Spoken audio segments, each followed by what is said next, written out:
Alright, what's up guys? Today is hopefully the last episode of doing the steering angle kit install on the BRZ. So yesterday I was here and I was doing the install. I got the knuckles on, I got the tie rod all set up. So yesterday I actually test fit one of the front CCWs and they stick out pretty far, but I was kind of expecting that because the lower control arms are 2 inches wider than what they were before. So today it's gonna be basically final install, I guess I can say. I gotta just tighten everything down because everything's still just loose. So tighten everything down. I gotta add a little bit of negative camber, so I gotta adjust the top plates. And then I'm gonna see how I can get the CCWs to clear, or at least clear for the most part. I left off yesterday's video saying that I gotta research and see what type of, what size wheels and tires people are using with like the WiseFab kit or anything like that, or basically any angle kit like that. So I looked it up last night and people run kind of like a 17 or 18 by 8 or 8.5. That's basically what I see everyone basically running, and then kind of just like a 225 width tire, maybe a 235, but then they say that you might run into rubbing problems. That's with the WiseFab kit, so there's not really any info about the FDF kit because there's not too many of them out there. So I'm kind of just basing it off of the WiseFab kit, and that's basically what I found. So right now I have a 17 by 10.5 in the front, so that's definitely way too wide. So I've been looking for a set of 17 by 8s or 17 by 8.5s. I actually found a set. I'm messaging the dude right now to see if I can pick them up.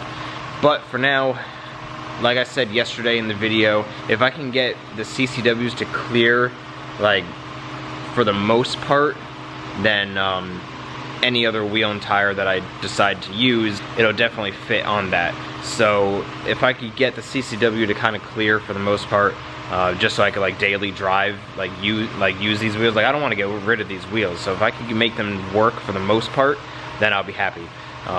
So let's just start by, I think what I'll just start by doing is just tightening everything down because everything's still loose, and then we will go from there. Alright, so I still have to tighten down all of these Heim joint lock nuts, so I'm gonna go around. I got one right here, one on the back side of the control arm, one right here, and then I gotta tighten these still, the control arm pieces, so I gotta figure out what size these are. I think these are 17s. I'm just gonna have to use my adjustable for these, and then basically just get the lower control arm done and tight, and then maybe I'll tighten this one at the same time. So then I'll just have to adjust the toe a little bit. I'm gonna disconnect the sway bar end links just to get them out of the way for now, since I can't reuse them. And then I'm gonna adjust the top plate because I gotta get a little bit more negative camber out of it. And then at that point, I'll just tighten up the tie rod stuff, and then it'll basically be all tight. And then we could just start test fitting, I guess, the wheels again, see where it hits, massage different areas, and then we'll just go from there. Alright, so I just got everything for the lower control arm tight on both sides. So now the 19s right here are all tight, all the locking nuts are all tight, and that 17 for the engine cradle portion is tight as well. So now the only thing basically that's left loose right now is just the tie rod setup. But before I do that, I want to get a little bit more negative camber out of it. So in order to do that, I'm gonna have to unbolt the top hat again, only because I can't really, I could get to those two right there, but this one right here is, basically covered by the strut tower. So I'm just gonna have to undo this, just move it out into the fender well a little bit, and that's how I'll adjust it. Alright, so I adjusted the camber just a little bit. I brought just a couple notches inward, just a little bit more. And this is just a test fit wheel that I have. I think this is a 17 by 7.5, I think, but it's like a plus 40 or plus 45 offset, so it's not really exactly what I'd want, but I just have it on there now just to test fit the angle, and I can actually max out the angle that way. So that's basically all the angle that I can get. It's quite a bit. It's a lot more than factory, and it's still got some decent space in between the control arm. So let's see if I rotate it the other way.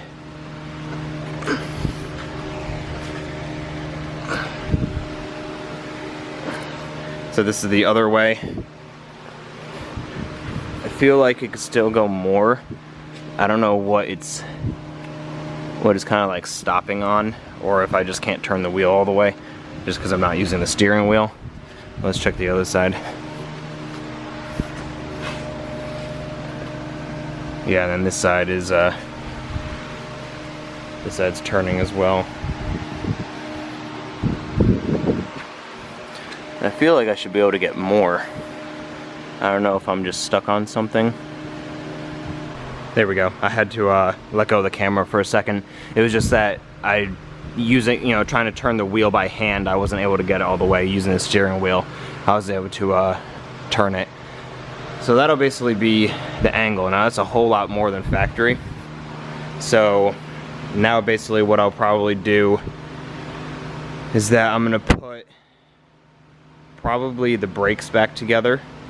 I'll put the speed sensor back in, and then I think I'll throw the CCW on and just see how, basically see how bad of hitting it's gonna have, and then we'll just go from there. Alright, and so now the next problem I just ran into is that with the Brembo calipers, since that it has this ridge right here that like goes up, these are the bolt holes right here. That one and then this one. These hit the caliper. So I'm gonna have to chop these little ears off. I don't know what those are for. Maybe those are for maybe like an aftermarket set of calipers or something, because these are the OEM locations. So I don't know what those ones are for. Maybe like a set of wheel woods or something like that. But I don't have those. I've got these Brembos, so those are getting chopped off. Alright, so this side's all together. I eyeballed the toe as best as possible. So obviously I gotta do an alignment after I get everything all set anyway. But I eyeballed it as best as I could.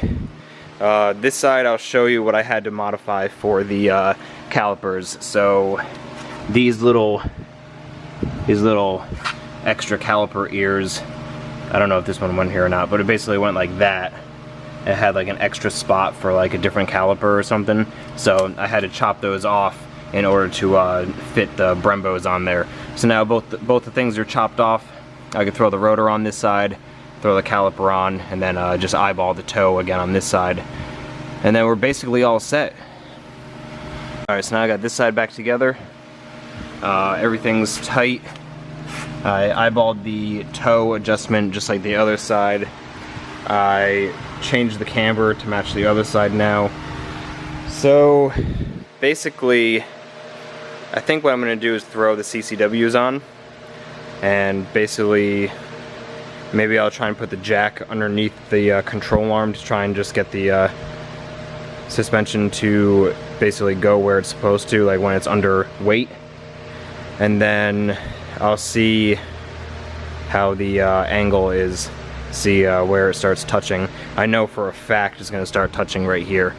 I already know that from yesterday.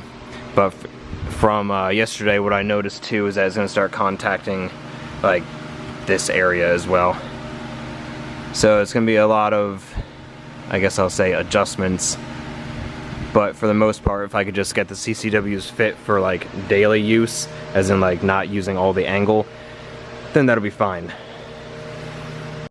Alright, so I just got both the CCWs back on. I had a 15mm spacer on both sides just to try and fill out the fender wells a little bit more. I tried to do without the 15mm spacers, but what I ended up having the problem with was that the 15mm spacer actually spaced the wheel away from the caliper a little bit, and it was able to make it, spin. I tried without the spacer, and the Brembo caliper contacts the wheel just a little bit.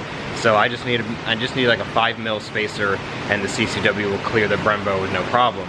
So for right now, I had to throw the 15mm spacer back on, and I tried to do the wheel lock to lock either side. If we're talking about the passenger side wheel, having it angle inward all the way, so like if I'm taking a left-hand turn, it can go all the way. It actually goes all the way without touching anything, so that's good. When I try and go to the right side, it contacts the back side of the over fender slash kind of like the inner frame area. So I actually trimmed, I went ahead, I remember, I think it was last episode, I said that I might have to trim the over fender. I actually did trim the over fender. I did on both sides. Now the wheel and tire clears the fender.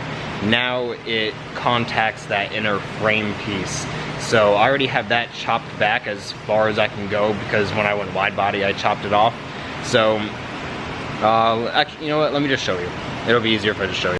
Alright, so basically the stance is going to be that. 15 mil spacer will eventually go away, so it'll basically only be a 5 mil spacer, so at least it'll sit in a little bit more. But so let's see if I can do this with one hand. So when I turn the wheel all the way inward, it doesn't contact anything. Like, the wheel still spins, everything is good to go. When I go to spin for the back, not spin, when I turn for the back, it now clears this area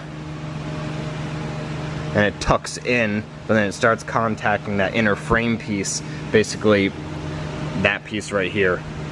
So that already pushed back and hammered back as far as I possibly can. But like I said before, that almost, like the wheel almost touched that when I was at full lock before the steering angle. Like when I was taking turns and stuff, like I wasn't really able to turn the wheel all the way without it rubbing on something in the back. So basically for regular driving, I'll be able to just gauge off of like how it was before, just be able to drive it around. Right when I start hearing that noise, that's when obviously it's too far. But once I get the once I get the narrower wheel with the higher offset, it shouldn't have a problem touching that in the back. So for now, that's just how it's going to be. So I got that wheel on and I've got this wheel on. So what I'm going to do now is I'm just going to drop it down on the ground, and I'm actually kind of curious to see what it's going to look like. I'm not going to put the bumper or splitter on yet. I want to take it for a drive first before I throw the front stuff on. And I still actually have to disconnect the sway bar end links in the front. But I just want to get it on the ground, take it for like an initial drive, and then I'll start, you know, buttoning it up so it's basically done. Alright, so I have it on the ground, and just as I thought, remember one of the last episodes I was talking about the knuckle looked like it was kind of like a drop knuckle? Well, it definitely was, because now I like just barely have any wheel gap, when before I had probably about an inch, and now it's about maybe quarter inch, half inch, which it looks good, but I think it's probably gonna contact this area right here of the flare. But I like it. It looks good. There's probably no way it's gonna get into my driveway, but I think it looks pretty sweet. And it actually, like, it pokes out quite a bit, but it actually doesn't poke out as much as I thought it was gonna be. As crazy as that sounds, it actually doesn't sit out as far as I thought. It looks kind of cool. It looks aggressive. It looks extremely aggressive. So you know what? I'm just gonna roughly put the front bumper on and see what it looks like with the wheels poking out like that. Alright, so right now I've just got the bumper on. It's not held on by anything, so it's just on there. It looks pretty good. I'm curious to see what's gonna happen when I turn the wheel all the way, see if it's gonna touch any of this or not. That'll also change too if I raise the car a little bit. That won't be that much of a problem. But it looks cool. I like it.